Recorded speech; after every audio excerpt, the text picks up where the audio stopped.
Good morning, Champions Concessions, Treats and Eats here again, meeting once again with one of our champions in our community, and we just wanted to introduce you to the beautiful Cheilla Stone and share with you the story of God's amazing grace in her life. And this story is really a complex one because Cheilla was faced with some obstacles in life that not many of us have to overcome. That being a 30-year sentence for I can't even call it a crime, because to me this wasn't a justified crime. And I don't know how to explain it other than to allow you to share what happened in your life nearly, 20 years ago? Almost. Okay. Yeah. So in my story, I was a foster parent and had 33 foster children. And so my 33 foster baby just entered the world with a lot of problems, medical problems, addicted to crack cocaine, testing positive for syphilis. And he just was failure to thrive. And looking back, I see where I could have made some different choices in regard to his care, but I was definitely doing the best that I could with 5 children in my home and relying on CPS to help me manage transportation issues. And before you knew it, I was just being accused of starving a baby. My little 33rd foster baby. So I had a long track record with CPS, but this baby was just a little different. Wow. So when this whole process started with your from accusation to trial, I know in your heart of hearts, I'm sure you were sitting there thinking, one of these days the truth's going to come to light. This is not going to end with a sentence, much less an incarceration. Can you tell us a little bit about that process and where? Absolutely. I honestly thought that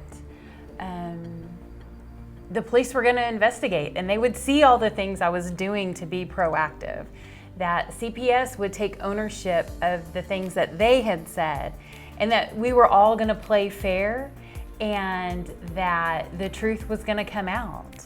I just waited for the day because everybody was going to do their part, and in the end they would see that I was doing all the things that I had control and power to do.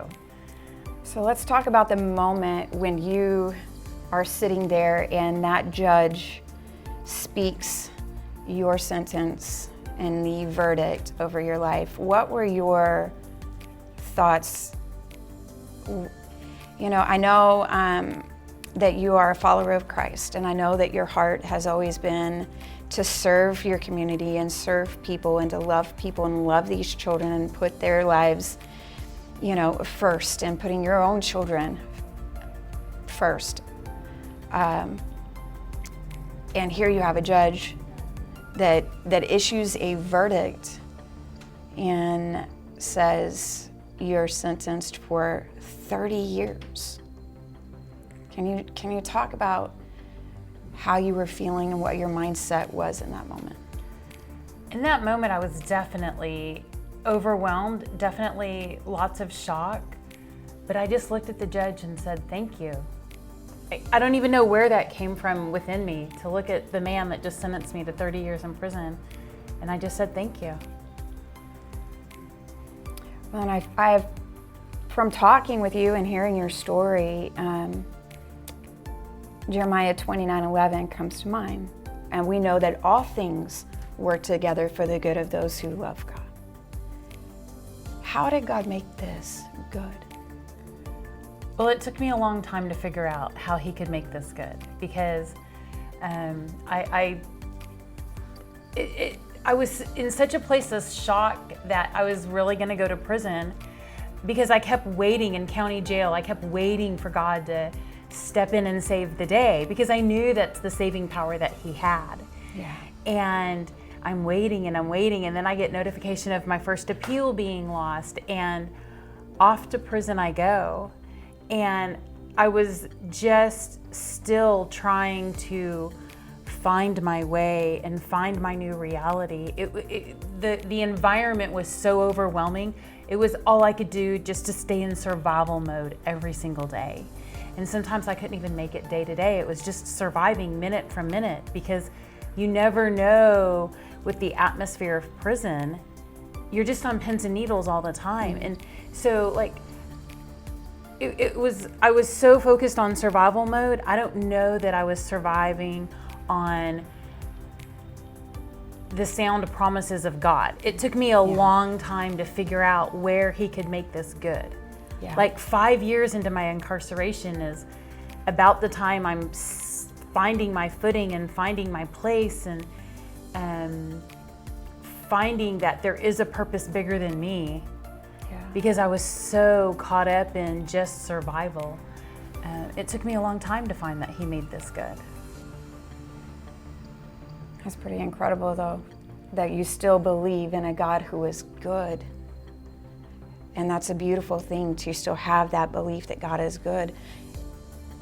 So you said at year 5, you started to see a little bit of a glimpse of his goodness. Can you take us on through from that time to your release? Yeah, absolutely. So I did a total of 12 and a half years. So you're talking about another 7 and a half after I kind of have acclimated and can move forward and get off my own pity party. You know, that's really what I would call it, kind of looking back, because I was so stuck on, why is he doing this to me? Yeah. Why? And sometimes the why gets us hung up, because the why we all want to know in our humanness so that we can just understand what he's doing. Right. But I had a plaque a saying that just really spoke to me. And I believe the original speaker of this quote was Charles Spurgeon. And it said, "When I don't understand his plan, I can trust his heart." And that really anchored me from day to day. And so kind of once I found my footing, it was, I can find opportunities to minister to other people. And it was being available. And really, it was very practical ways that I ministered to people. It was helping people learn to read. It was tutoring people in math so they can get their GED. It was helping them brush up other educational skills so that they can get into college. In doing those type of practical, everyday, just living out my faith was my big ministry within TDC. And yes, I had opportunities to minister and share the word, and more importantly, live out my faith. Not just put my faith into words, but to actually live my faith out and be an example like that. And it was connecting with women who I would have never crossed paths with. Right.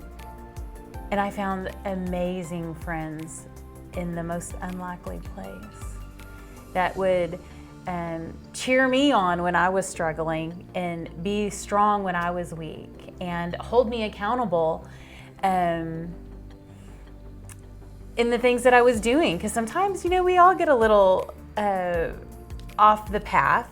But I had developed these friendships, and they knew where I stood in my faith. And I even had unbelievers come alongside of me and go, "What about this?" And I'm like, "You know what? Thank you for the correction, and thank you for pulling me up." It was just being authentic in my faith that opened so many ministry doors of opportunity. Well, we're going to pause right here, and we will be back with Cheilla next week to talk about life after her incarceration and where God is taking her in the future with her ministry and with what God's doing in her life. If you would like to reach out and say you are battling incarceration and you are battling hopelessness and you're in that first stage of loss and grief over what you have lost, you can reach out to us here and we can connect you with Cheilla and with the ministry that she is currently with, Forgiven Felons. And you know, let's develop some relationships here and reach out to one another so that we can support you and what God's doing in your life.